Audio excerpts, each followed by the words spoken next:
Welcome to Bind EduTech.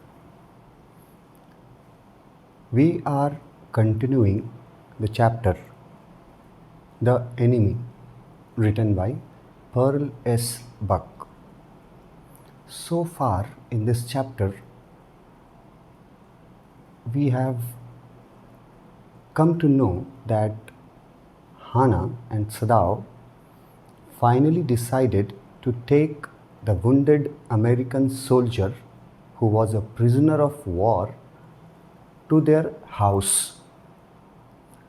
The problem were the servants, because the servants were illiterate, so they cannot understand that what is the foremost duty of a doctor.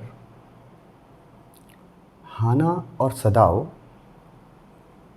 उस घायल soldier को पकड़ के टांग के अपने घर के अंदर ले जाते हैं, पिछले दरवाजे से ले जाते हैं और एक एम्प्टी रूम में रखते हैं। वो एम्प्टी रूम जो सदाओ के फादर का था और उनके डेथ के बाद वो एम्प्टी रूम यूज़ नहीं किया जाता था। उसी एम्प्टी रूम में उस वुंडेड सोल्जर को रखा गया। उसके बाद हाना और सदाओ ने ये डिसीज़न लिया कि हाना जा कर के यूमी को बताएगी और यूमी को बोलेगी इस सोल्जर को क्लीन करने के लिए, साफ़ करने के लिए, और सदाओ दोनों बाकी सर्वेंट्स को जा कर के ये बात बताएगा। वो दोनों वहाँ से बाहर निकलते हैं। हाना यूमी को लेकर के पहुँचती है किचन में। वहाँ पर पहले से ही बाकी दोनों सर्वेंट्स प्रेजेंट थे और उनको जब ये बात बताई गई, अमेरिकन सोल्जर वाली बात, तो उन सर्वेंट्स का रिएक्शन जो था वो काफ़ी फ्राइटेंड था, मतलब वो काफ़ी डरे हुए थे। सारे सर्वेंट्स वो इस बात से एग्री नहीं थे कि सदाओ को, उनके मालिक को, उस अमेरिकन प्रिजनर ऑफ वॉर की जान बचानी चाहिए। वो लोग इसके खिलाफ़ थे। वहाँ पर एक सर्वेंट बहुत ही बोल्डली अपना ओपिनियन हाना के सामने रखता है जब वो बोलता है कि अगर हमारे मालिक सदाओ, डॉक्टर सदाओ, अगर उस आदमी की जान बचाते हैं तो भगवान हम लोगों से रिवेंज लेगा। हम लोग इस पॉइंट पर थे। The sea caught him and wounded him with her rocks. पहले तो उसको गोली मारी गई, उसके बाद वो समुद्र में काफ़ी देर तक बहता रहा, फिर घायल हुआ रॉक्स के द्वारा। और ये उनके सर्वेंट का स्टेटमेंट था कि अगर मास्टर उसको ठीक करते हैं, हील मतलब ठीक करना, अगर मास्टर उसको ठीक करते हैं जिसको कि गन ने और सी ने घायल किया है, तो they will take revenge on us. तो गन और सी दोनों मिल कर के हम लोगों से बदला लेंगे। कहने का मतलब ये है कि सर्वेंट्स जो थे वो इलिटरेट थे और वो सुपरस्टिशियस थे, वो अंधविश्वासी थे। ये अपना ओपिनियन सर्वेंट्स ने बहुत क्लियरली हाना के सामने रखा। हाना का क्या रिएक्शन होता है? हाना बोलती है, I will tell him what you say. Hana replied कर्टियसली। हाना बहुत पोलाइटली उन सर्वेंट्स के बातों को सुनती है और बोलती है, जवाब देती है कि मैं तुम लोगों की बात सदाओ तक ज़रूर पहुंचा दूंगी जो तुम लोग अभी बोल रहे हो। और ये बात वो बहुत पोलाइटली बोलती है। But she herself was also frightened. लेकिन अंदर से हाना भी डरी हुई थी। Although she was not superstitious as the old man was. हालांकि हाना उन सर्वेंट्स के जैसे अंधविश्वासी नहीं थी, मगर फिर भी वो फ्राइटेंड थी, डरी हुई थी। Could it ever be well to help an enemy? Hana के मन में ये सवाल उठता है कि क्या किसी दुश्मन की हेल्प करनी चाहिए? क्या किसी दुश्मन की का हेल्प करने से कोई फ़ायदा होगा? ये सवाल हाना के मन में आता है। Nevertheless, she told Yumi to fetch hot water and bring into the room where the white man was. Hana Yumi को ऑर्डर देती है, उसको बोलती है कि तुम एक बकेट में गर्म पानी और टॉवल लेकर के और उस रूम में आओ जिस रूम में वो अमेरिकन सोल्जर बेहोश पड़ा हुआ था, डॉक्टर सदाव के फादर के रूम में। She went ahead and slid back the partitions. पहले हाना आगे जाती है, यूमी उसके पीछे पीछे गर्म पानी बकेट में लेकर के, वुडन बकेट में गर्म पानी लेकर के और टॉवल लेकर के उसके पीछे पीछे जाती है उस रूम में। Sadao was not yet there, Sadao अभी तक वहाँ नहीं पहुँचा था। Yumi following put down her wooden bucket, Yumi आई पीछे पीछे हाना के और उसने वुडन बकेट जो पानी का लाई थी गर्म पानी, वो वुडन बकेट में लाई थी, वो वुडन बकेट उसने वहाँ रख दिया। Then she went over to the white man, उसके बाद यूमी उस अमेरिकन को देखती है। When she saw him her thick lips folded themselves into stubbornness. Stubbornness का मतलब दिए हैं यहाँ ज़िद्दीपन। जब वो उस आदमी को देखती है, एक अमेरिकन को, एक वाइट मैन को, तो यूमी अपने आप को रेडी नहीं कर पाती है उसको साफ करने के लिए। मतलब Yumi was not ready to help Hana to clean the wounded American soldier. वो बोलती है I have never washed a white man, वो बोलती है कि मैंने कभी किसी अमेरिकन को क्लीन नहीं किया है। And I will not wash so dirty a one now, और वो बोलती है कि मैं इसको भी साफ करने में आपकी मदद नहीं करूँगी। Hana refuses to clean to wash the wounded soldier, Hana मना कर देती है, यूमी रिफ्यूज़ेस, यूमी जो है वो मना कर देती है, हाना को सीधा बोल देती है कि मैं इस वाइट सोल्जर को क्लीन करने में, वॉश करने में आपकी मदद नहीं करूँगी। हाना क्राइड एट हर सिवियरली, हाना जब यूमी को रिफ्यूज़ करते हुए सुनती है तो हाना उस पर चिल्लाती है। Shouted at her angrily, shouted at Yumi angrily, Hana थोड़ा गुस्से में आ जाती है। यूमी को जब रिफ्यूज़ करते हुए सुनती है तो वो गुस्से में आ जाती है और वो उस पर चिल्लाती है, बोलती है you will do what your master commands you. Hana Yumi को बोलती है कि यूमी तुमको वही करना पड़ेगा जो तुम्हारे मालिक तुमको कमांड देंगे। मतलब कि हाना मालिकिन थी और वो यूमी को कमांड दे रही थी कि इसको वॉश करो, क्लीन करो, इस डर्टी अमेरिकन वुंडेड सोल्जर को क्लीन करो, और उसका कमांड यूमी मानने से इनकार कर देती है। तब हाना को गुस्सा आता है, वो बोलती है you will do what your master commands you, तुम वही करोगी जो मैंने तुम्हें आदेश दिया है। There was so fierce a look of resistance upon Yumi's round dull face that Hana felt unreasonably afraid. Hana जब यूमी पर गुस्सा करती है, जब चिल्लाती है और बोलती है कि तुमको अपने मालिक की बात सुननी पड़ेगी, तो यूमी के चेहरे का एक्सप्रेशन चेंज हो जाता है। यहाँ लिखा हुआ है कि यूमी का जो डल फेस था उस पर लुक ऑफ रेजिस्टेंस आता है। मतलब विरोध, विद्रोह भी बोल सकते हैं इसको, रिवोल्ट करना। जब हाना यूमी को फोर्सफुली उस अमेरिकन वुंडेड सोल्जर को वॉश करने बोलती है, तो यूमी के चेहरे पे जो एक्सप्रेशन आते हैं, जो विरोध के एक्सप्रेशन आते हैं, उस एक्सप्रेशन को देख करके हाना जो है वो डर जाती है।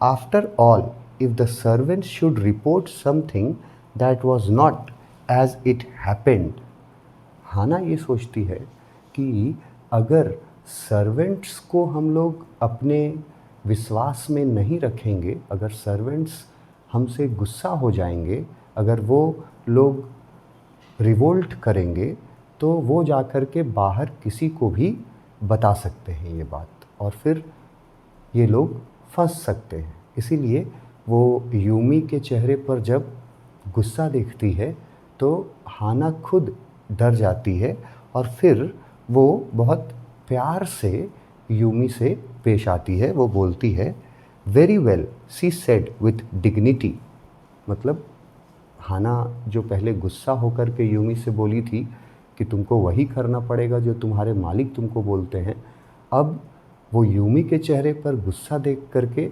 हाना जो है वो थोड़ी शांत हो जाती है, पोलाइट हो जाती है, और वो जानती है कि अगर नौकर लोग रिवोल्ट कर देंगे, अगर नौकर लोग जा कर के किसी बाहर के व्यक्ति को बता देंगे इस अमेरिकन सोल्जर के बारे में, तो फिर अच्छा नहीं होगा। इसलिए वो पोलाइटली यूमी से बोलती है, very well, you understand, we only want to bring him to his senses so that we can turn him over as a prisoner।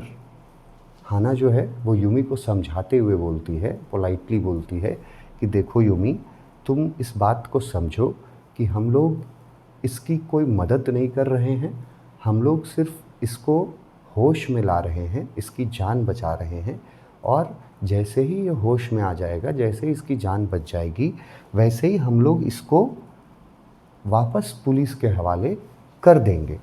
I will have nothing to do with it, Yumi said. Yumi बोलती है कि मुझे इससे कोई लेना देना नहीं है। I will have nothing to do with it, I am a poor person and it is not my business. बोलती है, यूमी बोलती है कि मेरा ये काम नहीं है जो काम मुझे आप करने को बोल रही हैं। यूमी जो है वो हाना के पोलाइटली समझाने के बावजूद यूमी हाना का बात नहीं मानती है। बोलती है कि मेरा इससे कोई लेना देना नहीं और मैं ये काम नहीं करूँगी। उसके बाद हाना बोलती है उसको, then please, Hana said gently.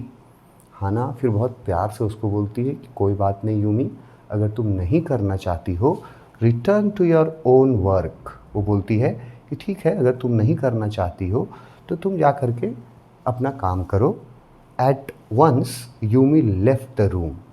Yumi को जैसे ही हाना ये बोलती है, you can return to your own work, तुम अपने काम पे वापस जा सकती हो, तुमको ये नहीं करने का मन है तो मत करो, तो हाना वहाँ से, यूमी जो है वो वहाँ से तुरंत निकल जाती है। But this left Hana with the white man alone. Yumi के वहाँ चले जाने के बाद हाना उस अमेरिकन सोल्जर के साथ अकेले वहाँ रहती है। She might have been too afraid to stay had not her anger at Yumi's stubbornness now sustained her. इसका मतलब है कि अगर यूमी के ऊपर हाना को गुस्सा नहीं आता तो शायद हाना भी अकेले उस रूम में उस अमेरिकन प्रिजनर के साथ नहीं रुकती। हाना क्योंकि यूमी पे गुस्सा की थी और हाना यूमी को बोली कि ठीक है जाओ, अगर तुमको ये काम नहीं करना है तो तुम जा कर के अपना काम संभालो, मैं इसको देख लूँगी। इसीलिए हाना हिम्मत करके वहाँ रह जाती है। अगर ऐसा नहीं होता, मतलब तो हाना भी वहाँ वाइट मैन के साथ अकेले रुकने को कभी तैयार नहीं होती। अब यूमी चली जाती है, हाना बैठी रह जाती है अकेले उस रूम में। वो सामने वुंडेड सोल्जर पड़ा हुआ है जो घायल है। Stupid Yumi, she मटर्ड fiercely. Yumi के जाने के बाद हाना गुस्से में उसको स्टूपिड यूमी बोलती है। It is anything but a man, is this anything but a man and a wounded helpless man. Hana बोल रही है कि ये व्यक्ति बस एक साधारण सा मनुष्य है और एक घायल व्यक्ति है, हेल्पलेस है, वुंडेड है। In the conviction of her own superiority she bent impulsively and untied the knotted rugs that kept the white man covered. उसके बाद हाना जो है वो क्योंकि यूमी को वो वहाँ से जाने को बोल चुकी थी और वो ये भी बोली थी कि तुम ये काम नहीं करोगी तो कोई बात नहीं, मैं कर लूँगी। इस चक्कर में हाना जो है वो फिर खुद नीचे झुकती है, वो बेंट करती है और वो वाइट मैन जो कपड़े पहने हुए था, जो भीग चुके थे, जो काफ़ी डर्टी थे, वो उन कपड़ों के गांठ को, नॉट को अनटाई करती है। यहाँ लिखा हुआ है untied the noted rugs. Rugs बोला जाता है फटे चुटे पुराने कपड़ों को, और अनटाइड करती है जिस कपड़े से वो, जो कपड़े वो आदमी पहने हुए था, उन कपड़ों को वो अनटाई करती है, नॉट को खोलती है। When she had his breast bare, she dipped a small clean towel that Yumi had brought into the steaming hot water and washed his face carefully. पहले तो वो उसके कपड़ों को अनटाई करती है, उसके बाद वो एक टॉवल भिगाती है, डिप करती है, टॉवल को डिप करती है स्टीमिंग वाटर में, हॉट वाटर में, और उस टॉवल से फिर सबसे पहले उस वुंडेड बेहोश अमेरिकन व्यक्ति का चेहरा साफ करती है, फेस साफ करती है केयरफुली। द मैन्स स्किन दो rough with exposure was of a fine texture and must have been very blonde when he was a child. वो जब उसके फेस को क्लीन करती है तो देखती है कि इसका फेस जो है वो काफ़ी फाइन टेक्सचर का है। फाइन टेक्सचर लिखा हुआ है, मतलब काफ़ी गोरा है, गोरा चिट्टा व्यक्ति था, अमेरिकन था। और वो उसके बारे में सोचती है कि जब ये बच्चा रहा होगा, जब ये चाइल्ड रहा होगा, तो ये और भी ब्लॉन्ड रहा होगा, और भी गोरा रहा होगा। While she was thinking these thoughts, though not really liking the man better now that he was no longer a child. वो सोच रही थी इस आदमी के बारे में, पर वो ये भी सोचते हुए वो ये भी कंसिडर कर रही थी कि अब ये व्यक्ति जो है ये कोई बच्चा नहीं है, और ये एक एनिमी है, ये एक दुश्मन देश का भागा हुआ सिपाही है, और अब वो उसको पसंद नहीं कर सकती है। She did not like washing her. ऐसा नहीं है कि हाना को अच्छा लग रहा था, हाना भी उसको वॉश नहीं करना चाहती थी। इससे पहले भी जब सदाव बोलता है हाना को कि जाओ तुम गर्म पानी लेकर के आओ, मैं इसको वॉश करूँगा, तो हाना मना कर देती है सदाव को और बोलती है कि मैं नहीं चाहती कि आप इसको टच करें।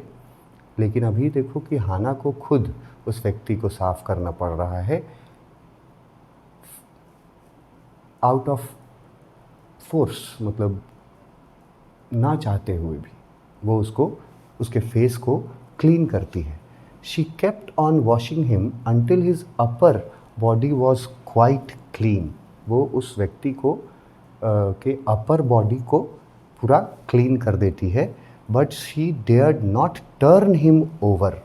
लेकिन हाना को इतना हिम्मत नहीं होता कि वो उस व्यक्ति को पलट करके और उसके घाव जो वुंड है उसके बैक साइड पर उसको क्लीन कर पाए। इतना हिम्मत हाना में नहीं था। She did not dare to turn him over. Where was Sadao? Now her anger was ebbing. अब वो ये सोच रही है कि सदाव कहाँ रह गया। Where was सदाव? सदाव इतना लेट तक क्या कर रहा है, कहाँ रह गया। और उसका एंगर जो था वो अब थोड़ा थोड़ा, गुस्सा जो था थोड़ा थोड़ा शांत हो रहा था। And she was anxious again and she rose. वो फिर से उठती है, उस व्यक्ति के अपर बॉडी को क्लीन करने के बाद वो उठती है, wiping her hands on the wrong towel. उसके बाद अपने हाथ वो पोंछती है दूसरे टावल से। Then lest the man be chilled she put the quilt over him. Sadao she called softly. उसके बाद अपने हाथ पोंछने के बाद हाना देखती है कि वो आदमी को काफ़ी ठंड लग रही होगी, तो वो उसको क्विल्ट उड़ा देती है, मतलब रज़ाई उड़ा देती है। वो क्विल्ट जो पहले भी निकाली थी उड़ाने के लिए उसको, मगर ये सोच कर के नहीं उड़ाई थी कि अगर इस डर्टी मैन को ये क्विल्ट उड़ाएंगे तो हम मेरा जो क्विल्ट है, इस सिल्क का कवर है जो बहुत महंगा भी है, वो ख़राब हो जाएगा। ये सोच कर के पहले वो उसको नहीं उड़ाती है, लेकिन अब उसके अपर बॉडी को साफ़ करने के बाद वो उसको क्विल्ट जो रजाई था वो उड़ा देती है। सदाव शी कॉल्ड सॉफ्टली। उसके बाद वो धीमी आवाज़ में सदाव को आवाज़ देती है। He had been about to come in when she called. जैसे ही हाना सदाव को धीमी आवाज़ में बुलाती है, ठीक उसी समय सदाव एंटर करता है उस रूम में दरवाज़ा खोल के। His hand had been on the door and now he opened. खुलता है दरवाज़ा को। She saw that he had brought his surgeon's emergency bag and that he wore his surgeon's coat. ये नोट करने वाला पॉइंट है, क्वेश्चंस पूछा जा सकता है कि सदाव जब आया वापस तो क्या तैयारी करके आया था। ये सदाव लिखा हुआ है, he had brought his surgeons emergency bag. सदाव अपने साथ एक इमरजेंसी बैग लाया था जो सर्जन्स के पास होता है, एंड उसने सर्जन्स कोट भी पहन रखा था, जो सर्जरी करते वक्त कोट पहना जाता है वो पहन रखा था, और उन्होंने सदाव अपना सर्जरी का बैग भी लेकर के आया था। You have decided to operate. उसको जब वो देखती है कि बैग लेकर के आया है और कोट भी पहन करके आया है, तब वो पूछती है कि क्या तुमने इसका ऑपरेशन करने का डिसीज़न लिया है। She cried. वो पूछती है उससे। Yes he said shortly. वो बहुत छोटा सा जवाब देता है, हाँ। He turned his back to her and unfolded a sterilized towel upon the floor of the Tokonama alcove and put his instrument out upon it. वो हाना जो है वो उससे पूछती है कि क्या तुमने इसको ऑपरेट करने का डिसीज़न ले लिया है। तो सदाव बस छोटा सा जवाब देता है उसको कि यस, हाँ। और उसके बाद वो क्या करता है, वो अपने साथ जो स्टेरलाइज्ड टॉवल लेकर के आया था, स्टेरलाइज्ड टॉवल जो वो लोग रखते हैं अपने सर्जरी के लिए, तो वो लेकर के आया था। वो फ्लोर पे बिछाता है और उसके ऊपर अपना इंस्ट्रूमेंट्स रखता है। Fetch towels he said. और वो ये हाना को बोलता है कि जा करके और टावल्स लेकर के आओ। She went obediently but how anxious now to the linen shelves and took out the towels. जब सदाव हाना को टॉवल लाने बोलता है तो हाना के बारे में लिखा है कि वो एक ओबीडियंट वाइफ के तरह उसके बात को मानती है, वो चाहती है और टॉवल्स देखती है। To took out the towels. वो टॉवल्स निकालने के लिए जाती है। There ought also to be old pieces of matting so that the blood would not ruin the fine floor covering. हाना के मन में जब वो टॉवल लेने जाती है तो हाना के मन में ये बात आता है कि उनके पास कुछ मैट के पीसेस हैं। मैट मतलब चटाई जो होता है उसके कुछ टुकड़े हैं। अगर वो उन टुकड़ों को ले आए तो नीचे जो उनका फ्लोर है, जो काफ़ी अच्छा मैट बिछा हुआ है, वो फ्लोर और मैट बर्बाद होने से बच जाएगा। अगर वो कुछ पुराने मैट्स ला करके वहाँ बिछा दे तो जो नया मैट है वहाँ का वो और फ्लोर जो है वो ख़राब होने से बच जाएगा। She went out to the back veranda. अब वो पुराना ओल्ड पीसेस ऑफ मैटिंग, मतलब पुराना चटाई का जो पीसेस था उनको खोजने के लिए वो बरामदे पीछे जाती है। Where the gardener kept strips of matting with which to protect delicate shrubs on cold nights and took an armful of them। वो अपने बरामदे में पीछे जाती है जहाँ पे गार्डनर जो है उसने बहुत सारे पुराने मैट्स, जो पुराने चटाई थे, जो पुराने बिछाने के लिए थे, वहाँ मैट्स उनके यहाँ जो अब यूज़ ये लोग नहीं करते थे, उन मैट्स को गार्डनर यूज़ करता था डेलिकेट श्रब्स को कोल्ड नाइट्स में कवर करने के लिए। मतलब जो जो नाजुक जो पौधे लगे हुए थे गार्डन में, उनको ठंड से बचाने के लिए गार्डनर उन पुराने मैट्स का इस्तेमाल करता था। वो उसने पीछे बरामदे में रखा था। वो जा कर के हाना वहाँ से उठा कर के लाती है ताकि वो अपने उस रूम के, सदाव के फादर के रूम में जहाँ वो सोल्जर पड़ा हुआ है, उस रूम का जो मैट है, अच्छा मैट, और जो फ्लोरिंग है उसको ख़राब होने से बचा सके। इसलिए वो पुराना मैट जा कर के लाती है। And took an armful of them, मतलब वहाँ से कुछ उठा करके, कुछ मैट्स उठा करके लाती है। But when she went back into the room she saw this was useless. लेकिन जब तक वो उन पुराने मैट्स को उठा करके वापस पहुँचती है रूम में, तब तक देखती है कि अब पुराने मैट्स को लाने से कोई फ़ायदा उसको हुआ नहीं। क्यों नहीं फ़ायदा हुआ? The blood had already soaked through the packing in the man's wound and had ruined the mat under him. जब तक वो बाहर से ख़राब मैट्स लाती है उठा करके और अंदर आती है तो देखती है कि अब तो कोई फ़ायदा नहीं है, क्योंकि उस आदमी का जो घाव था उससे जो ब्लीडिंग हो रहा था, उस ब्लीडिंग के वजह से पूरा मैट जो था वो ruined हो चुका था, ख़राब हो चुका था, ऑलरेडी ख़राब हो चुका था। तो अब पुराने मैट्स बिछाने का कोई फ़ायदा नहीं था। ओ द मैट शी क्राइड। उसको बहुत दया आती है अपने अच्छे मैट को ख़राब होते हुए देख करके, तो वो अफसोस जताती है। Yes it is ruined, सदाव replied. सदाव बहुत आराम से जवाब देता है कि हाँ, ये मैट ख़राब हो गया। Yes it is ruined, as though he did not care. ऐसा लगता है जैसे सदाव को उस मैट के बारे में कोई भी चिंता नहीं थी। अच्छे मैट का ख़राब होने का कोई अफसोस सदाव को नहीं था। Help me to turn him. वो बोलता है हाना को कि हमको हेल्प करो इसको टर्न करने में। She obeyed him without a word. Hana बिना एक शब्द कहे उसके बात को ओबे करती है, मतलब वो उसको हेल्प करती है उसको टर्न करने में। And he began to wash the man's back carefully. और सदाव जो है वो अब खुद से उस व्यक्ति का बैक साइड, जहाँ पे घाव लगा था,